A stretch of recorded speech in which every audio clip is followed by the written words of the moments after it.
Alléluia, gloire à Dieu et bienvenue à cet enseignement sur les tentations de Jésus. Comme je le précisais dans les premières sessions, nous suivons la progression du livre « Il est aussi écrit ». Alors nous poursuivons et nous sommes dans la dernière tentation, fait que nous allons bientôt terminer.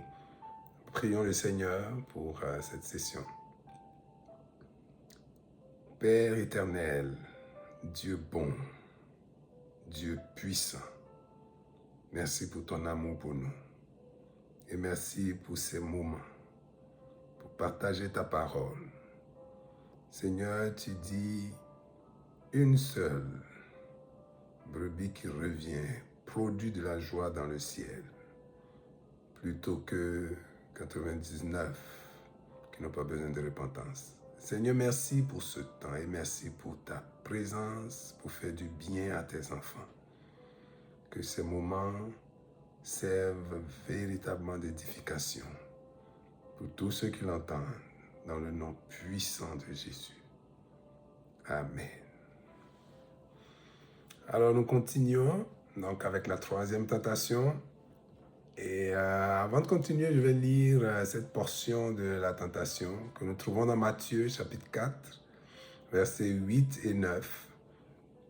Et là, il est écrit, le diable le transporta encore sur une montagne très élevée, lui montrant tous les royaumes du monde et leur gloire, et lui dit, je te donnerai toutes ces choses si tu te prosternes et m'adores.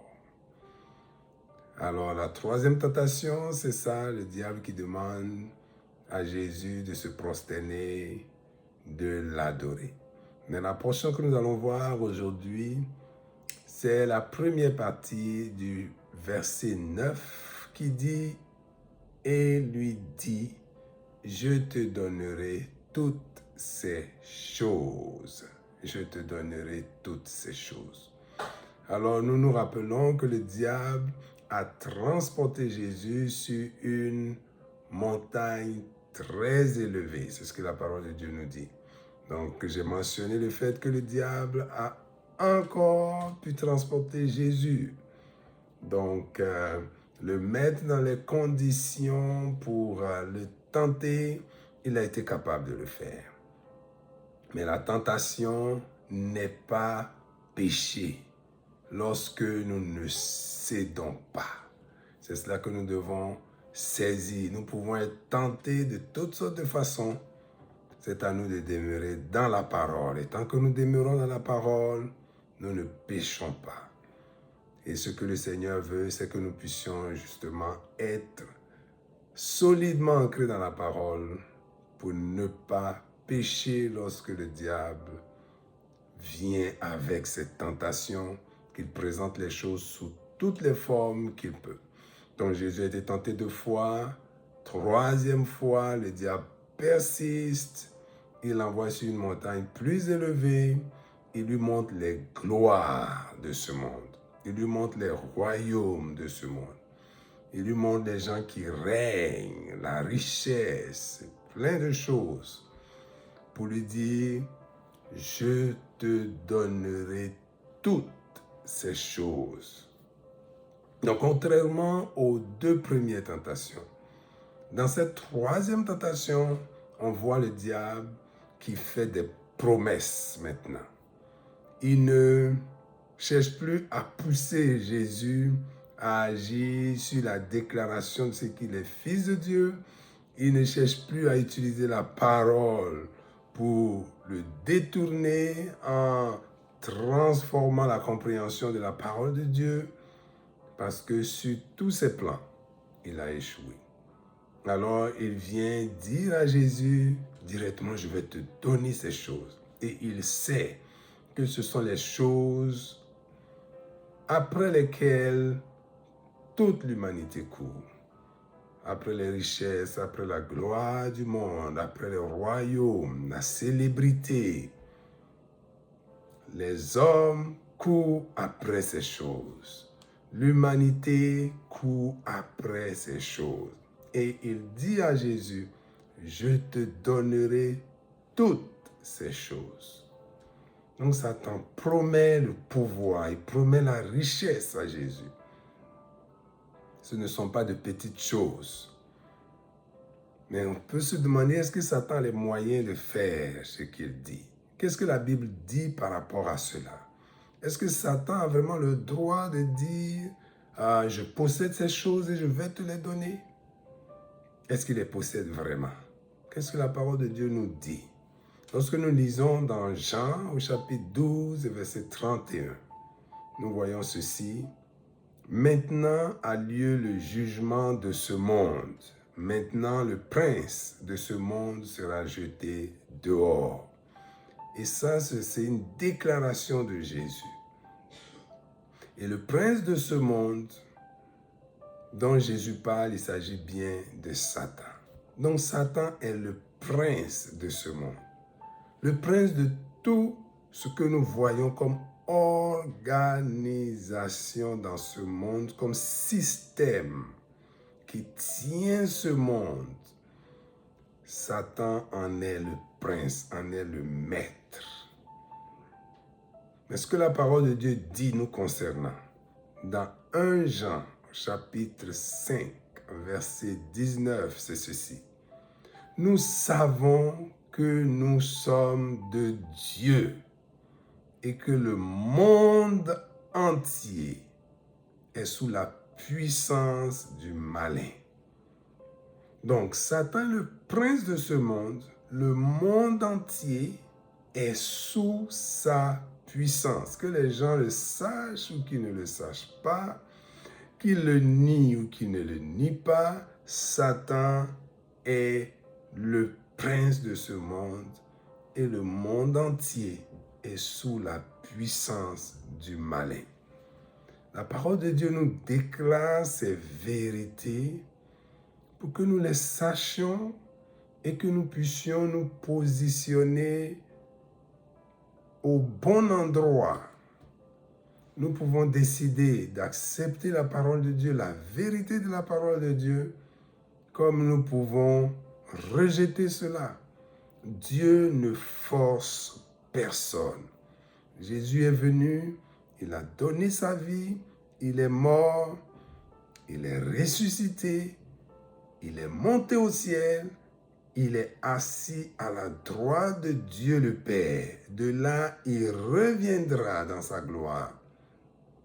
Il reviendra chercher ses élus, il reviendra pour juger ce monde. Ce qu'il nous a dit est la vérité. Ceux qui le refusent verront à la fin qu'ils ont eu tort de le refuser.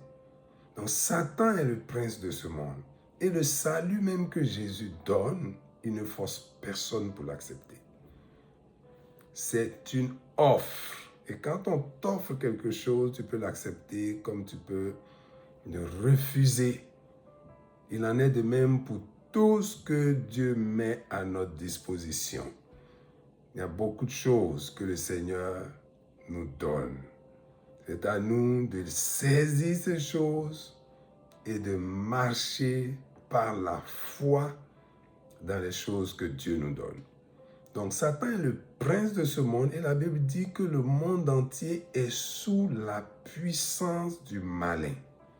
Vous voyez le terme qui est utilisé, malin. C'est difficile pour les gens de voir que cette puissance gouverne les choses. Il y a certains qui savent très bien et qui sont directement impliqués avec le diable comme ses agents. Mais il y en a la majorité, il y a la majorité qui ne le savent pas. Que ce monde entièrement est sous la puissance du malin. Ce qui est intéressant pour nous qui sommes les enfants de Dieu, la Bible dit, nous savons que nous sommes de Dieu et que le monde est sous la puissance du malin. Nous ne sommes pas du monde. Nous sommes de Dieu. Le monde est sous la puissance du malin, mais nous sommes de Dieu.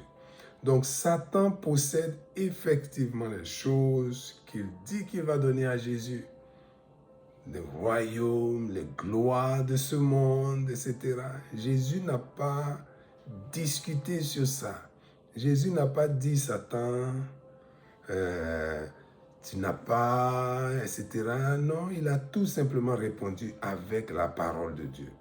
Parce qu'effectivement, Satan est prince de ce monde. Mais allait-il réellement faire ce qu'il a dit? Ça, c'est une autre paire de manches. Jésus ne tombe pas dans ce piège de toute façon.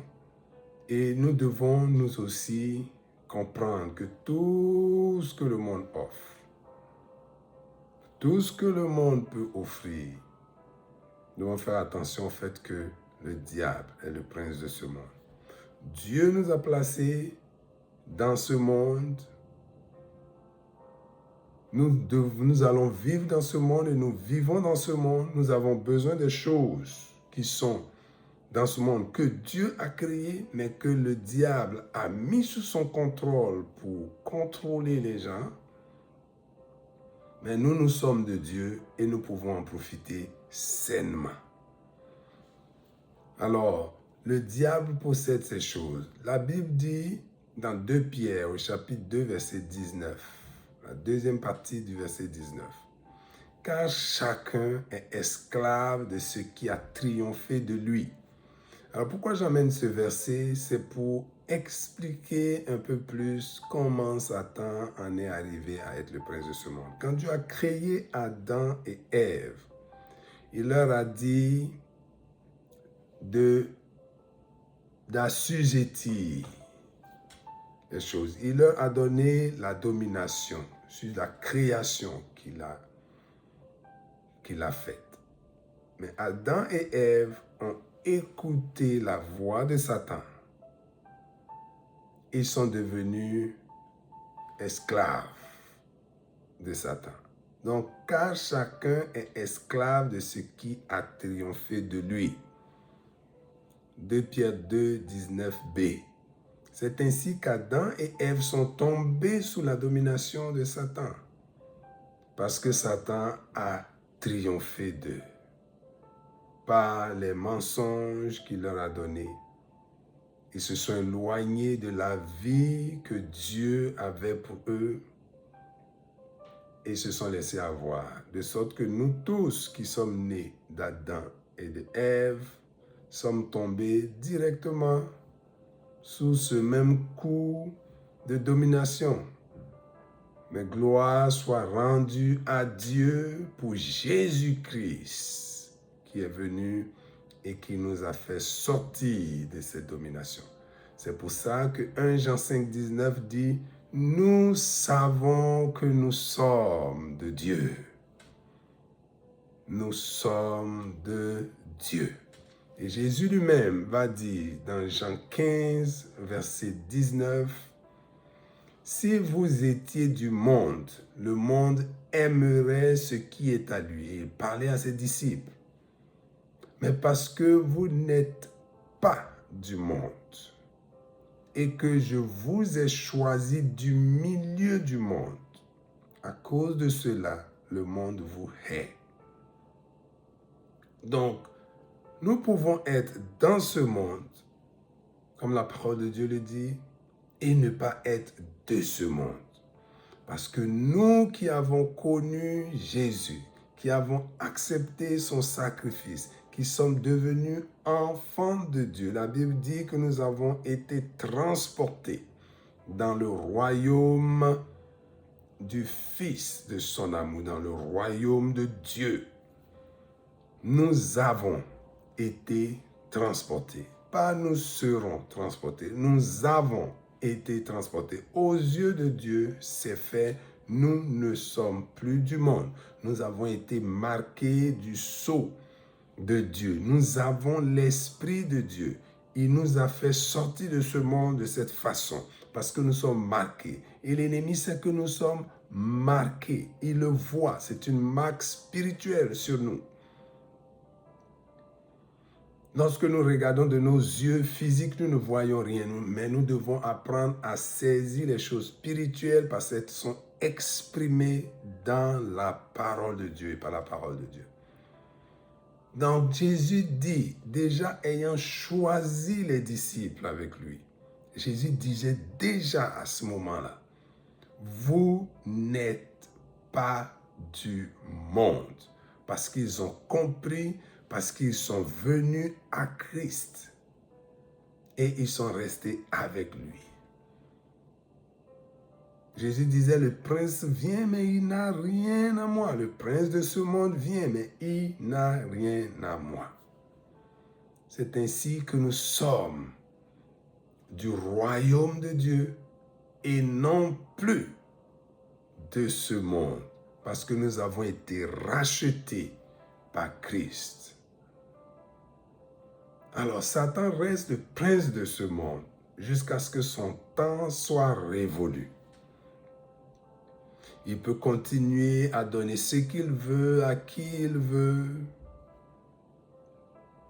Mais nous, les enfants de Dieu, nous avons une part. Ce dont nous avons besoin, nous l'obtenons par la main de Dieu. Parce que le monde, Dieu l'a créé, et quand il l'avait créé pour que Adam et Ève dominent.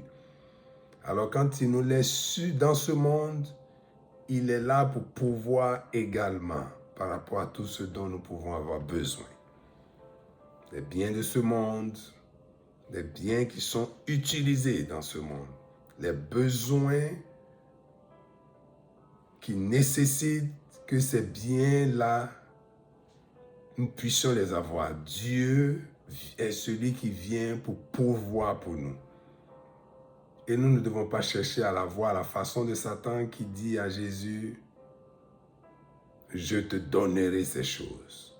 Nous ne devons pas chercher à les avoir à la façon du diable. Je vais lire 1 Jean chapitre 3 verset 8b qui dit, le Fils de Dieu apparut afin de détruire les œuvres du diable.